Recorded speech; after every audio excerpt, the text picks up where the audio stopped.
Le chômage, les gens à la rue, sans travail, c'est cool. Alors non, je suis pas devenue folle, c'est un concept d'économie, le NERO. Alors on dirait presque une théorie du complot. Chaque pays a besoin d'un taux de chômage minimum pour que sa population reste obéissante. En France, c'est 9,2%. Au Japon et en Norvège, bien éduqués, autour de 3. Et les pires, la Grèce, 16,8. Alors bien sûr, j'exagère. C'est pas la recommandation tyrannique d'un gouvernement mondial, c'est un outil d'économiste. Et moins que l'obéissance, ça calcule surtout la stabilité des prix. Imaginez le plein emploi. Vous traversez la rue, quelqu'un a besoin de vous, et il est prêt à vous payer cher. Parce que les employés disponibles sont rares, et ils partent plus vite quand un concurrent propose mieux. Résultat, c'est plus cher de produire, et donc les prix augmentent. C'est arrivé plusieurs fois dans l'histoire. Récemment, après le Covid aux États-Unis, les entreprises galéraient à attirer des gens qui avaient perdu l'envie de travailler. Donc, McDonald's, par exemple, te payait 50$ pour que tu viennes à l'entretien d'embauche. Marx l'avait théorisé. L'armée de réserve des travailleurs, ce bassin de chômeurs qui maintient une pression à la baisse sur les salaires. Inverser les rapports de force, c'est bien, ça redistribue les richesses, mais ça se paye à terme par l'augmentation des prix. D'où le néo. Attention par contre à ne pas avoir trop de chômage. La Grande Dépression des années 30, c'est un quart de la population qui a tout perdu. Pas de nourriture et pas de toit égale troubles sociaux. Suite à la crise en 2008-2013, le taux de chômage des jeunes en Grèce et en Espagne a pu dépasser les 50%. Une génération perdue qui subit un retard de carrière durable et érode leurs compétences à long terme. Que faire dans ces situations ? En URSS, la question du plein emploi avait été réglée en partageant le travail entre tous. C'était obligatoire, mais chacun sa part, selon ce qu'il avait à faire. Quitte à sous-utiliser ton temps et tes compétences à déguiser du sous-emploi. Fatalement, les produits en sortie étaient médiocres, chers à produire, avec des pénuries. En Occident, l'économiste Keynes, lui, voulait donner des emplois à tous pour booster la consommation, et donc faire marcher les usines à fond. Quitte à ce que le travail ne serve à rien, construire des pyramides ou enterrer des bouteilles avec des billets à l'intérieur, et il a vraiment écrit ça. Attention, c'est uniquement temporaire et en cas de crise.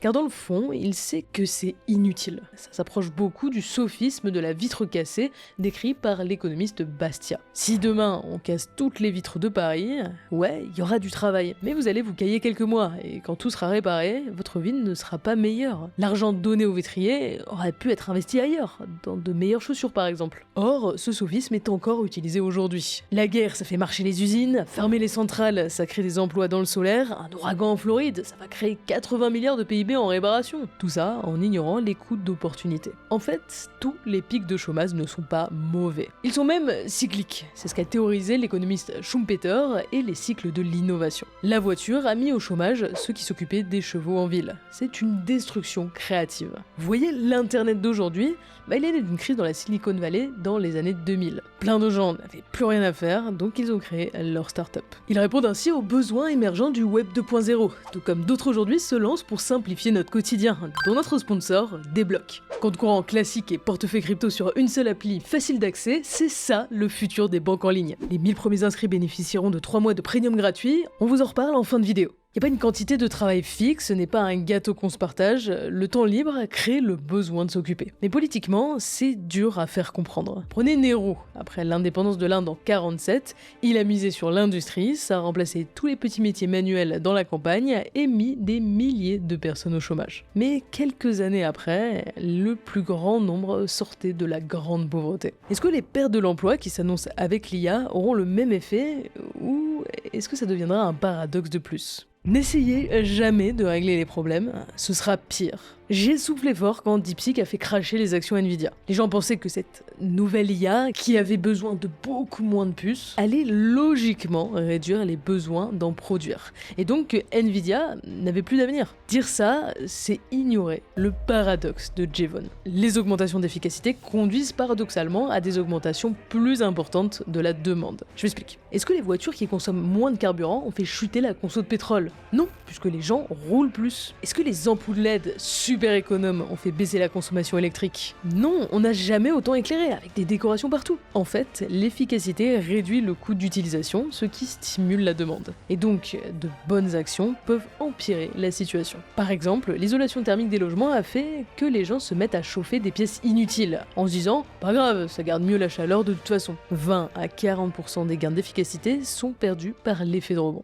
Cette loi des conséquences inattendues, c'est un enfer à vivre. Prenez les bouchons. En voyant ça, vous pensez que la bonne solution, c'est de rajouter des routes ou d'agrandir la voie. Mais non, faut les enlever et rajouter des péages. C'est le paradoxe de Doms Thomson et Bress. À Londres et Los Angeles, ouvrir de nouvelles routes a empiré la situation parce que tout le monde se dit cool, on peut rouler maintenant, au lieu de prendre les transports en commun ou de rester chez soi. Retirer des routes, c'est aussi retirer des raccourcis, des parcours qui, sur le papier, sont les meilleurs. Ma maison est ici, c'est beaucoup plus proche de passer là que si je faisais un grand tour en autoroute, ça économisera de l'essence. Mais non, vu que tout le monde a la même idée, sur une petite route, ça fait des bouchons. Politiquement, ça rend toute action de bon sens extrêmement compliquée. Il y a un exemple célèbre, l'effet Cobra. Il y avait trop de serpents venimeux dans les rues de Delhi. Solution, tu gagnes de l'argent chaque fois que tu en tues un. Conséquence, les gens se sont mis à élever des cobras. Et quand le programme s'est arrêté, qu'ils ont été relâchés, ça a empiré. Vous pensez qu'on ne fait plus l'erreur? Les Anglais en Afghanistan ont lancé l'opération Drone. Si tu abandonnes la culture du pavot, qui fait de l'héroïne, on t'indemnise. Résultat, tout le monde s'est mis à planter du pavot. Aux Pays-Bas, ils ont rendu le port du casque obligatoire sur les vélos électriques pour que les gens meurent moins. Résultat, les gens se sentent mieux protégés, ont roulé plus vite et les accidents ont augmenté de 15%. En Israël, une crèche en avait marre que les parents arrivent en retard pour récupérer leurs enfants, donc ils ont mis une amende.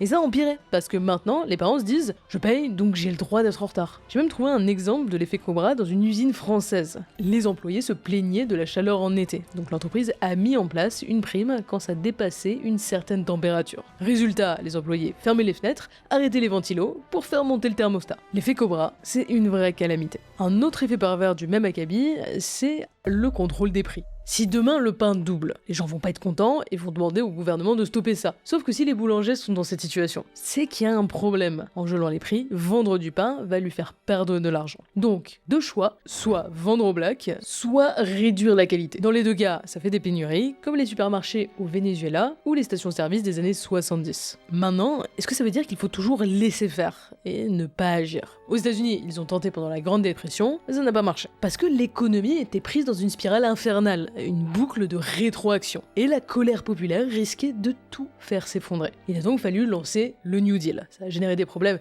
oui, mais beaucoup moins graves que la situation de départ. La concurrence n'est pas toujours bonne. Alors attendez, alors là moi je marche sur je marche sur la Lune.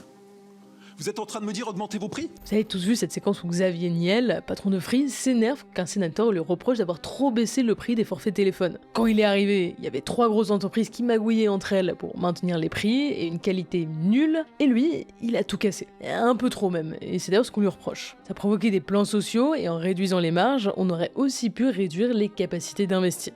Bon, heureusement, dans ce cas, il se gavait tellement que ça n'a pas eu trop d'effet, mais ça aurait quand même pu déclencher le paradoxe de Bertrand Edgeworth. Prenons 2 stations-service face à face. Leur produit est identique, seul va compter le prix affiché à la pompe. Leur gain va donc les conduire à vendre au coût marginal, faire 0 profit. Donc aucun moyen pour rendre le service meilleur, avoir un beau local avec un salarié qui aide les mamies à la pompe. Pour les compagnies aériennes, c'est encore pire, parce qu'elles ont une contrainte de capacité. La plupart des gens n'ont aucun amour de la marque, vous prenez le vol le moins cher à l'horaire qui vous plaît. Sauf que la taille des avions et les pistes de décollage ne sont pas infinies. La concurrence est féroce, donc on optimise à fond. Ce qui implique des prix chaotiques selon le remplissage. Vous ne savez jamais si vous allez payer 60 ou 600 €. Et attendez, même sur les produits simples, vous avez des effets d'entraînement. Par exemple, les sodas. C'est pas cher à produire, mais les prix sont hauts. Parce que pour percer, pour que les gens aient envie de vous boire, il faut un max de pub. Tout le monde le fait, ce qui augmente le prix de tout le secteur. Enfin, la concurrence peut aussi conduire à la tragédie des communs. Tout le monde peut pêcher en mer, mais chacun doit pêcher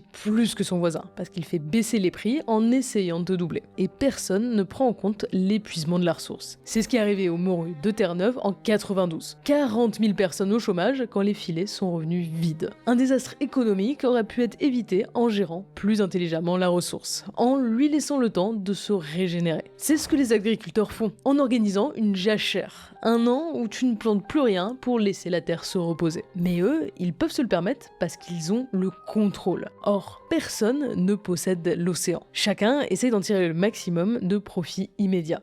Ok, mais faut-il conclure que la concurrence est mal ? Non, parce que l'inverse est pire. Donner trop de pouvoir à une entreprise et elle en abusera. Au début du XXe siècle, Rockefeller possédait 90% de toute la chaîne de production du pétrole. Les gens étaient contents, ils vendaient à perte, à prix cassé, mais c'était juste une stratégie pour éliminer la concurrence. Une fois le monopole acquis, des prix 30% plus élevés et un pouvoir de chantage en pouvant tout bloquer. Pareil avec AT&T avant 82. Monopole des télécommunications américaines, service médiocre, aucune incitation à innover, ils ont eu la fibre optique après tout le monde. Parce que oui, c'est paradoxal, mais quand on vous dit que l'État c'est lourd, lent et inefficace, c'est exactement la même chose que dans les grandes entreprises. Bureaucratie, politique, résistance au changement et principe de Cherki. Les grosses institutions n'essayent pas de régler les problèmes qu'elles sont censées résoudre. Parce que ça voudrait dire qu'elles n'auraient plus d'utilité. On peut le voir avec le fait que l'IA de Google n'est pas numéro 1. Ils en sont pourtant les inventeurs. Le modèle Transformer, c'est eux. Mais l'implémenter, c'est risquer de détruire leur moteur de recherche. Ces grosses entreprises, qui font parfois du mal indirectement, en employant les meilleurs cerveaux du monde, mais en n'ayant pas forcément de travail à leur donner, leur but, c'est juste d'éviter qu'ils soient pris par des concurrents, ce qui bribe leur potentiel créatif. Le pire exemple de monopole, c'est probablement Turing Pharmaceuticals,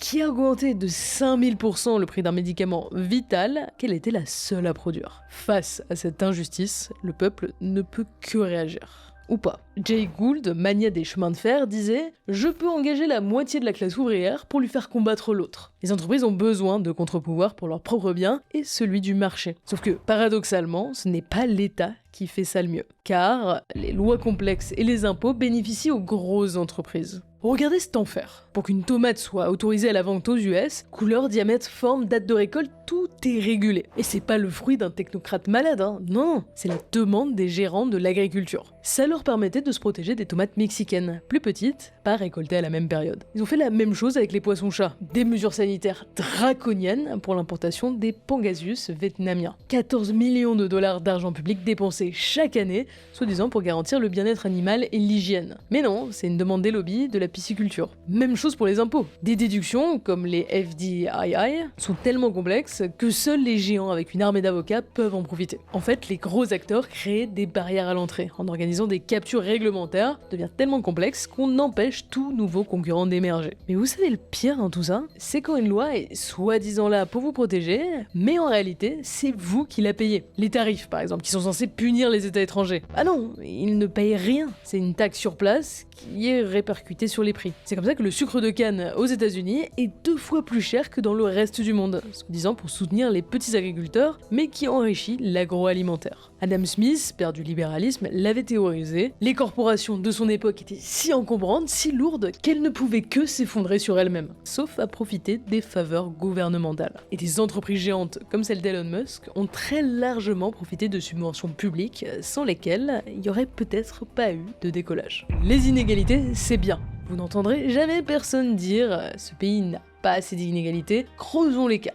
L'humain déteste ça. Dans l'Antiquité, beaucoup ont mal fini à s'exhiber en ville avec des chevaux un peu trop somptueux. Modestia et gravitas. Il y avait un délit d'excès de luxe. Interdit d'inviter plus de 12 personnes à un banquet, et il y a un prix max pour les aliments. Interdit de servir des oiseaux gras enduits de leur propre suie, pas de vêtements pourpres pour les femmes, et pas plus d'une demi-once de bijoux en or. Maintenant, et si je vous disais que les riches avaient leur utilité? Je vous rassure, on va nuancer après. C'est le paradoxe de Mandeville. La vanité crée de l'emploi et fait circuler l'argent. Dans les années 90, on a voulu fortement taxer les yachts. Résultat, arrêt des ventes et perte de dizaines de milliers d'emplois. 2 ans après, on l'abandonne. La taxe a rapporté 3 fois moins que prévu. Faut comprendre que l'argent, c'est comme l'eau. Ça s'évapore, mais c'est jamais vraiment perdu. Ce que tu payes, quelqu'un le gagne en bout de chaîne. Et in fine, ça peut améliorer le monde. Pendant des années, les voitures électriques ne se vendaient pas. On voulait en faire un produit accessible, bon pour la planète. Vous voyez l'automobile derrière moi? Oui. Ça fait un petit moment que je l'observe. Eh bien? Voilà, elle est moche, sa mère. Il a fallu que Tesla se vende comme une décapotable de luxe. Et d'un coup, tout le monde trouvait l'électrique cool. Un autre atout des riches, c'est qu'ils décentralisent le pouvoir d'agir. Quand t'as beaucoup d'argent, tu peux prendre plus de risques, c'est moins dangereux. Et t'as un réseau local. Si demain tu veux 1 million pour créer une usine de pâte à tartiner, ce sera plus facile de l'avoir auprès d'un ami riche qui croit en toi que d'une institution de l'État qui va attendre 1 an pour valider ton dossier, dont elle ne voit de toute façon pas l'utilité. T'es déjà Nutella, alors pourquoi faire autre chose? Plein de riches, ça multiplie les chances de rencontrer une opportunité avec un effet démultiplicateur de réseau. Bon, maintenant qu'on a dit ça, c'est quoi le problème? Pourquoi quasi tous toutes les civilisations ont un problème avec l'inégalité, en fait ça mine la confiance et la cohésion sociale. On s'éloigne les uns des autres, on se méfie, on crée des cases dans lesquelles s'enferment les individus, qui réifient des hiérarchies sociales qui amènent à l'apathie. S'il n'y a plus de délinquants violents parmi les pauvres, même quand ils ont de quoi manger, c'est parce qu'ils savent qu'ils n'ont rien à perdre vu qu'ils sont déjà marginalisés. Sans compter que gagner plus implique qu'on ait extrait un surplus de valeur du travail d'un autre humain. Or, peut-être que ce serait mieux que ce soit ce travailleur qui récupère la valeur pour pouvoir la dépenser et donc augmenter l'économie. Une étude du FMI a montré qu'enrichir les 20% les plus riches réduit la croissance, mais qu'enrichir les 20% les plus pauvres la stimule. C'est le coup de génie de Ford, qui a multiplié par 2 les salaires alors que le Wall Street Journal y voyait un crime économique. Bon, à la base c'était pour limiter le turnover, mais ça a permis aux ouvriers d'acheter à leur tour la voiture qu'ils produisaient et de faire exploser les ventes. Maintenant, ce que je viens de dire, ça ne marche pas tout le temps. Si les ménages pauvres ont déjà une petite capacité d'épargne, il y a un risque, en les augmentant, qu'ils épargnent encore plus. Ce qui n'augmente pas la consommation et a tendance à augmenter le chômage, puisqu'il y a un matelas de sécurité. Et cette épargne, elle revient dans l'économie, certes, mais vu qu'elle minimise le risque, elle a tendance à se canaliser dans les investissements improductifs. Par exemple en Chine, ça a financé des projets immobiliers bon marché, parce qu'on n'a pas des mille et des cents non plus, mais dont personne ne voulait vraiment, ce qui a créé une bulle. Sans compter que ce matelas peut s'évaporer avec un mauvais choix.